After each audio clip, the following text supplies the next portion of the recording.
Sus, kulang practice kapitan na to. Load lang dinala mo, di ka pa makadikit. Naku, sus, malawak yan, tas tagal makadikit. Yan ang magandang comment ngayon. Tama ka naman sir, yung sa comment mo. Pero way back 10 years ago na, yan ang hindi ko talaga malimutan. Mga mentor ko, yung mentor na pilot namin dyan sa Davao, yan ang palaging sinasabi niya. Maliit man o malaki yung barko mo, kapag magmanyubrada ka, dandahan ka lang hanggang makadikit sa pantalan.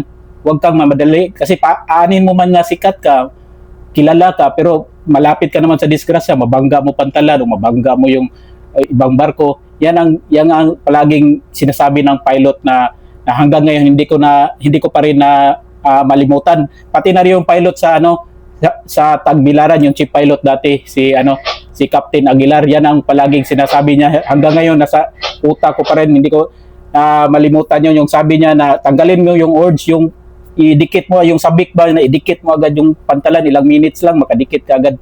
Tanggalin mo yan, hayaan mo yung barko makadikit sa pantalan, dahan-dahan lang hanggang makadikit siya. Importante, safety yung barko, huwag kang magmadali. Kung sa Bisaya pa, pamugas-mugas ba, bahalag hinahinay, basta kanahunay.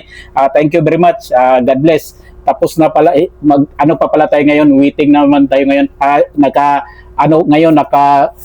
break time ngayon, mamaya tapos na to, standby na naman kami para alis na naman kami. Mabilis pala yung biyahe namin ngayon.